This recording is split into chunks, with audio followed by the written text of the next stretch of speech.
voltando para a segunda parte, né, do filme, então ele vai para a universidade, né, e no caminho ele pede carona e quando o cara para, né, para dar carona para ele, eles acabam sendo seguidos pela polícia e o cara simplesmente tinha roubado um carro, né? E acaba que o Elwood vai junto, né? Porque não tinha como provar ali que não estava.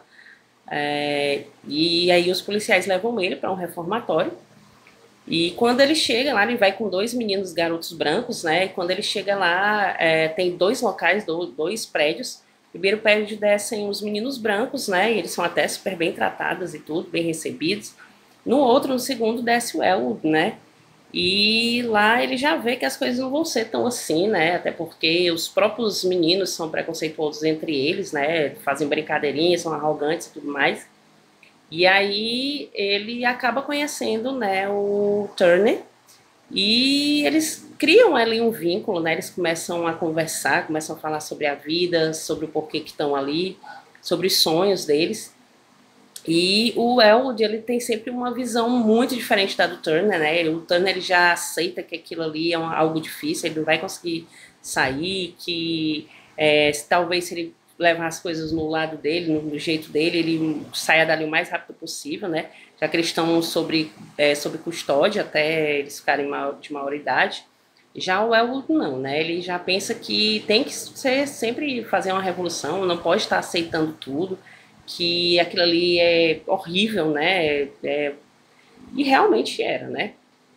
E aí eles acabam, mesmo com diferenças aí de pensamento, se tornando grandes amigos.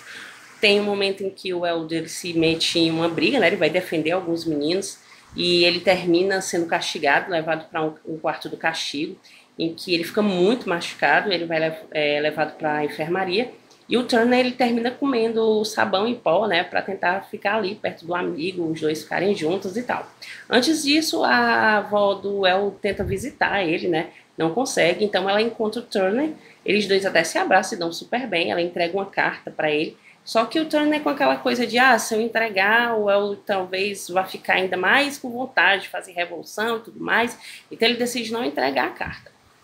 E aí, quando o Elwood sai da enfermaria, o Turner chama ele para ir trabalhar com ele, né? Fazer um outro serviço. Existiam vários serviços para eles fazerem lá. Mas aí o Turner falou: olha, aqui tem um serviço que é a gente sair para vender tudo que tem de excesso que manda para os negros aqui, né? Ou seja, se mandam feijão demais, a gente vende, se manda detergente demais, a gente vai lá e vende, tudo mais. E ele falou, é melhor do que ficar aqui o tempo todo, né, dentro desse reformatório e tal. E aí eles vão junto com outro cara lá branco, né, que fazia parte lá do lado branco. Eles saem na cidade para poder vender e tudo mais. E a partir daí, o Elwood ele começa a anotar no caderninho tudo que vai acontecendo ali dentro, né, datas, horários e tudo mais, porque ele acha que um dia aquilo ali pode servir de alguma coisa como prova e tudo mais. E um dia o Turner ele descobre esse caderno, né? Ele fica muito chateado com ele. Ele fala: como é que pode? Eu confio em você e tudo tal. E ele pede o caderno, né, para ele. Ele diz: não, me dê o caderno, eu vou guardar para você. Eu não quero que ninguém saiba disso. E em qualquer momento eu vou colocar lá no meio das coisas e eles não vão descobrir. Só que terminam, né, que acham o caderno aí de alguma forma, né? O Turner volta para o quarto onde estava lá, não vê que o El não está mais lá dentro do quarto. E ele questiona até alguns meninos, porque eles tinham um código chamado sorvete, né? Que se viesse algum guarda, alguma coisa, era para avisar. E ele fala, mas ninguém ouviu isso.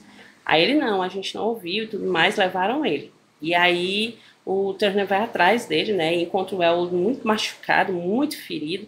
E aí ele vê que ele precisa retirar ele dali ou vão matar ele de qualquer forma. E eles roubam duas bicicletas e saem, né, estrada fora para tentar ir chegar o mais rápido possível, bem longe daquele lugar. Só que ao amanhecer a polícia vai atrás deles, né, termina achando os dois no matagal, como se fosse uma coisa de milho, uma plantação de milho, algo assim. E eles começam a atirar e eles terminam matando o El, né? E o Turner ele continua correndo, né? Ele consegue escapar, ele vai bater na porta da avó do El, né? E essa cena é muito triste porque ela se abraça muito com ele, né? Ela fica aos gritos, aos prantos, né? Porque ela fica extremamente magoada, né? Ferida porque o neto morreu. E o Turner, ele acaba tomando ali a vida do Elwood para ele, né? Se passando. Até um determinado momento a gente não se toca disso, né? A gente acha que quem terminou sobrevivendo ali foi o Elwood, né? Porque a gente não mostra direito. Né? Numa primeira cena só mostra um tiro e depois já passa para essas cenas. Ela vai cortando entre o futuro e essa questão das lembranças do reformatório. Então a gente não sabe realmente, né, quem está ali. A gente acha que é o Elwood por causa de tudo, né? As pesquisas que ele faz na internet para tentar achar os corpos, o nome dele que é pronunciado algumas vezes, ele tenta encontrar um cara que morou lá, né, que foi interno lá, e o cara chama ele de Elwood. Então a gente acha que foi ele que sobreviveu, né? Que ele que está procurando sobre alguma coisa, que talvez o Turner que tenha falecido. Mas é o contrário. Quem faleceu foi o Elwood e o Turner pegou o nome dele para ele, né? E ele termina aí procurando, tentando de alguma forma tentar achar a cova, né, do Elwood, para poder dar um descanso finalmente para ele, né? E a gente só sabe disso pouco depois, né, quando mostra ele com a esposa dele e tudo mais, e ela também chamando ele, né, falando, perguntando se ele nunca vai desistir, e ele falando que não, porque é uma obrigação dele, né? Ela também dá todo o apoio para ele e tudo mais. Então é assim, é um filme muito pesado, né? É algo que de partir o coração mesmo, né? A gente fica muito pesaroso, fica muito pensativo em todos esses abusos, né, que são cometidos, não só com esses jovens negros, né, nos Estados Unidos, mas em todo lugar, né? A gente vê aí todos os dias diversos casos de racismo, pessoas que ainda conseguem olhar para o ser humano e se achar muito melhor, muito superior, porque simplesmente é branco, né? É uma coisa tão ridícula, tão assim pouca, né, que você nem consegue, você que tem uma mentalidade muito melhor, uma consciência muito melhor, você fica revoltado, né? Mas infelizmente é algo que é muito vigente até hoje e que infelizmente a gente ainda vai ver muitos casos, né? Porque o ser humano é uma droga, né? Se a gente for pensar desse lado, é triste, é deprimente.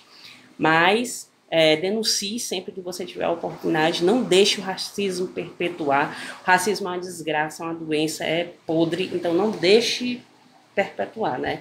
Sempre que você puder combater, combata. E é mais uma dica aqui do canal para vocês. Se vocês gostarem, curtam, compartilhem. Sigam a gente nas redes sociais. Até a próxima.